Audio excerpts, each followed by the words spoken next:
Takže čau, já jsem Balci a já vás vítám u dnešního nového videa. Na dnešní video jsem si pro vás připravil znovu top 10, protože top 10 videa mě začaly neskutečně bavit, tak počítejte s tím, že budou vycházet mnohem častěji než Animal Encyclopedy. Tak, to bychom měli ze začátku a teďka už se vrhneme na video. Pro dnešní video to bude top 10 nejstrašidelnějších míst v České republice. 10. místo hrad Zvíkov.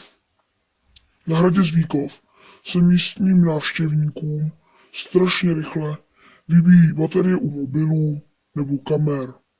Dále při natáčení některé pohádky se zde vybíjela technika a ostatní vybavení. 9. místo Býčí skála. Býčí skála je skála nacházející se v jižní části Moravského krasu. V době kamenné zde pravěcí lidé obětovávali oběti různým bohům. Je zde nalezeno mnoho lidských ostatků. 8. místo Kutnohorská kostnice. V Kutnohorské kostnici je z tisíců kostí jsou poskládané různé objekty, například štíty nebo sloupy.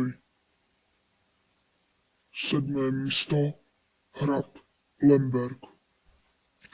Na hradě Lemberg dříve sloužila stará kastelánka, která slýchávala těžké dunivé kroky po chodbách. Myslela si, že je to vtipálek, a tak si jednoho večera vzala baterku a chtěla si na něj posvítit. Při otevření dveří na chodbě nikdo nebyl. 6. místo Velhartický hřbitov. Na Velhartickém hřbitově se lidem podlamují kolena a cítí celou dobu úzkost na hrudi.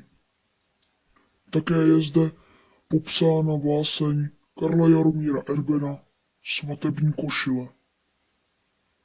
5. místo hrad Houska. Hrad Houska je ze stavebního hlediska velmi zajímavý hrad. Je konstruován tak, aby chránil lidi venku před tím, co je vevnitř. Hrad Houska má totiž chránit nás před peklem, které je hradem Houska zadržováno. Proto se zde asi lidem také velmi rychle vybíjí kamera či mobilní telefon. 4. místo Statek Pohádka. Na statku Pohádka dříve žil známý vrah Ivan Roubal, který zavraždil 7 lidí a bylo mu dokázáno jenom 5 z nich. Krmil jimi svoje vietnamská prasata.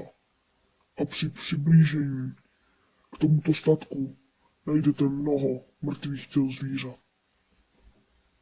3. místo Jihlavské katakomby.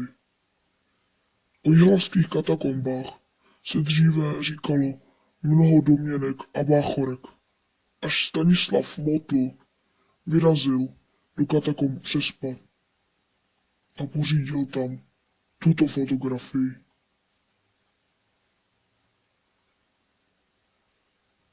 2. místo Bohnický hřbitov bláznů. Na tomto hřbitově byli pohřbíváni zaměstnanci nebo pacienti Bohnické léčebny.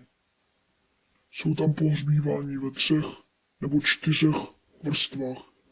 Na hřbitově se nachází pouze jediný náhrobek a při přejítí kolem něj se nemá vyslovovat jméno na náhrobku.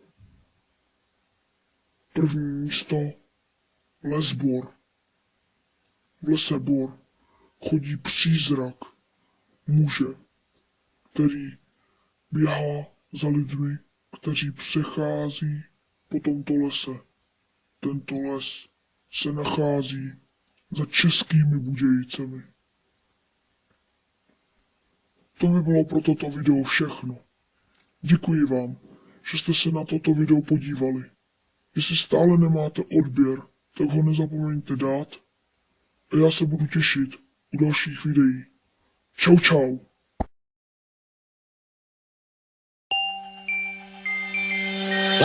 Yeah.